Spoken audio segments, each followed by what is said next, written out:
Take a breath. Imagine living in a tight rural town where everyone knows your history and your secrets. For years, people whispered the same warning about one woman. Stay away from her. She's dangerous. Police were called, partners fled, neighbors shook their heads. And yet, Katherine Knight, a woman who openly collected knives and brutalized her partners, remained free. Until one night in February 2000, when she did something so horrific that Australia still talks about it today. This case isn't shocking because it came out of nowhere. It is shocking because everyone saw it coming.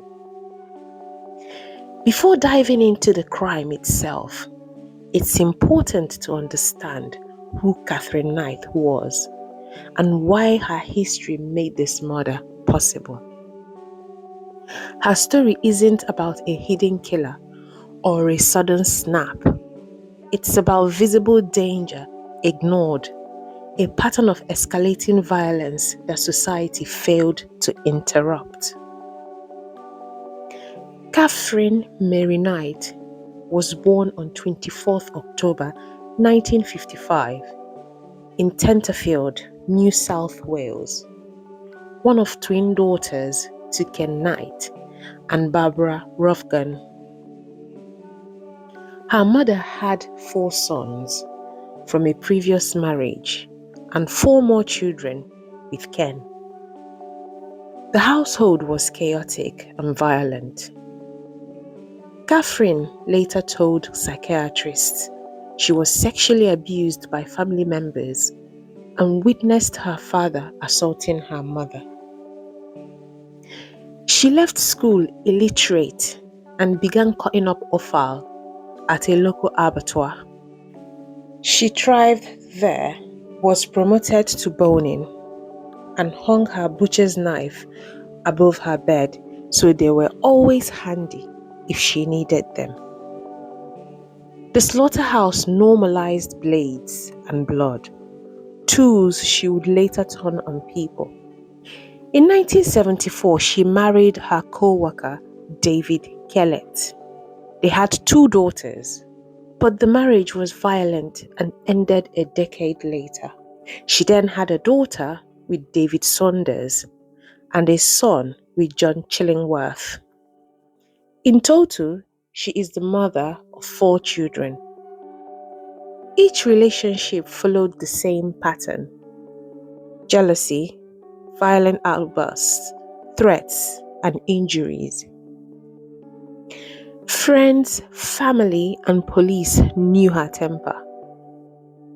She strangled her first husband, fractured his skull with a frying pan, slit a partner's dog's throat to intimidate him, stabbed another man, and filed false police reports to keep him away. She spent time in psychiatric hospitals, but was often released after short stays. People warned new partners about her, yet she continued to live and work in the same community. To understand why this case still haunts Australia, we also need to know who John Price was and why he stayed. John Charles Thomas Price was born on the 4th April 1955 and worked as a miner in Aberdeen. He was a dependable friend and neighbor, the man you could call at 3 a.m. and trust to help. Price had 3 children from a previous marriage. His 2 older children lived with him. His youngest daughter lived with his ex-wife. He was devoted to them and did not want to disrupt their lives. Price began seeing Knight in the mid-1990s. He knew about her violent reputation but believed he could manage her temper. He allowed her to stay temporarily, but refused to marry her or let her live permanently with his children. Their relationship lasted around 3 years, punctuated by breakups after violent incidents. When she stabbed him in the chest in 1998, he took out a restraining order. He told colleagues, "If I don't show up for work tomorrow, she killed me." Yet he returned home because he feared she would hurt his children if he didn't. By the time Katherine met John Price, her violence has escalated predictably. She tried to strangle David Kellett and once burned all his clothes and fractured his skull. He didn't press charges. She slit a puppy's throat in front of David Saunders to show what would happen if he left. She stabbed another man and filed false reports. She became pregnant by John Chillingworth, had a son, then left him for John Price. She was admitted to psychiatric hospitals but discharged quickly. Court orders were temporary. Police and employers treated each outburst as isolated instead of seeing a pattern. Everyone around her knew she was dangerous. Neighbors warned partners. Police responded to calls, but left her with the same men she assaulted. Employers kept rehiring her because she was skilled with knives. When John Price sought a restraining order in February 2000, it wasn't enough to separate them. No one removed her weapons. The community allowed her violence to continue because addressing it properly would have been inconvenient. On 29 February 2000, John Price came home after spending time with friends. Knight has sent his children to sleepovers with neighbors. She arrived later. They reportedly had sex and fell asleep. In the early hours, she picked up one of her butcher's knives and stabbed him repeatedly. Blood evidence shows Price woke up, turned on the light, and tried to escape, but he either fell or was dragged back inside. He was stabbed at least 37 times and died from blood loss. What followed was calculated and horrifying. She skinned him and hung the skin intact on a meat hook.